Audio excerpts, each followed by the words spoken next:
मित्रों, भगवान कितने भाव के भूखे हैं कि भगवान ने एक संत जी के मुख से नेवाला निकालकर जूठा नेवाला खुद ग्रहण किए। कैसे ग्रहण किए, क्यों ग्रहण किए, ये सब बातें आपको इस वीडियो के माध्यम से जानने को मिलेगी। संत का जूठा तो खाएं, लेकिन मुख से निकाल के खाएं। वीडियो बहुत ज्ञानवर्धक है, वृंदावन की रोचक जानकारी है और बहुत ही सुंदर कहानी है। तो मित्रों, भगवान के प्रति सबकी अपनी अपनी निष्ठा होती है, अपने अपने भाव होते हैं। एक बाबा का बड़ा प्यारा भाव ठाकुर जी के प्रति था। संत नित्य ठाकुर जी को भोग लगाते और फिर उस भोग को स्वयं खाया करते थे। एक दिन किसी मंदिर में भंडारा था। भंडारे में बहुत सारा भोजन बनना था और बनने के बाद संतों को पवाते, फिर सबको मिलता। इसमें बहुत देर लगती। अब बाबा ने सोचा बहुत देर हो गई है, तो ये सोचकर बाबा ने मिश्री का भोग ठाकुर जी को लगाया और मंदिर चले गए।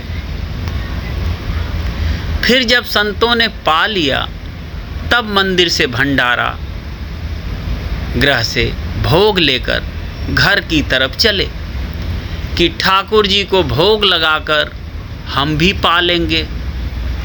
जब घर के निकट पहुँचे तो सोचने लगे, मिश्री का भोग तो मैं लगा कर गया था, अब इसकी क्या ज़रूरत है। और दोने में से उठाकर एक ग्रास खा लिया। जब निवाला मुख में रखा तो सोचने लगे कि जब घर तक आ ही गया था तो भगवान को भोग लगाकर फिर खाता, पर अब तो निवाला मुख में डाल ही चुके थे। बाबा को इस बात से बड़ा दुख हुआ। बाबा मन ही मन अपने को धिक्कारने लगे कि रे पापी, ठाकुर जी को भोग लगाकर खाता तो क्या जाता, घर के बाहर तक तो आ ही चुका था। अब तो बाबा को इतना दुख हुआ कि वह मुंह का ग्रास उगला भी नहीं और निगला भी नहीं। निगला इसलिए नहीं कि ठाकुर जी को भोग नहीं लगाया था, और उगला इसलिए नहीं कि भंडारे से लाए भोग का अनादर हो जाएगा।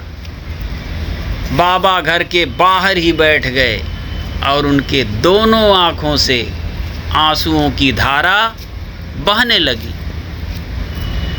बाबा को ऐसे बैठे हुए 2 दिन बीत गए। तीसरे दिन रात को एक छोटा सा बालक दौड़ता हुआ आया और बाबा का मुंह अपने हाथ से खोलकर ग्रास निकाला और खुद वह ग्रास खाया। और बाबा कुछ कहते इससे पहले ही वह अंधेरे में गुम हो गया। बाबा अवाक देखते रहे, क्योंकि वे इतने दुख में डूबे हुए थे कि उन्हें दीन दुनिया की कोई खबर ही नहीं थी। कुछ देर बाद बाबा अंदर गए और ठाकुर जी के चरणों में गिरकर रोने लगे और बोले, वाह प्रभु, अपने तुच्छ दास के लिए तुमने मेरे मुख का जूठा स्वयं खा लिया। सच है, भक्त का भाव पूरा करने के लिए भगवान कुछ भी करने के लिए तैयार हो जाते हैं। तो मित्रों, ये भक्त और भगवान की छोटी सी कहानी कैसी लगी कमेंट बॉक्स में अवश्य बताएं।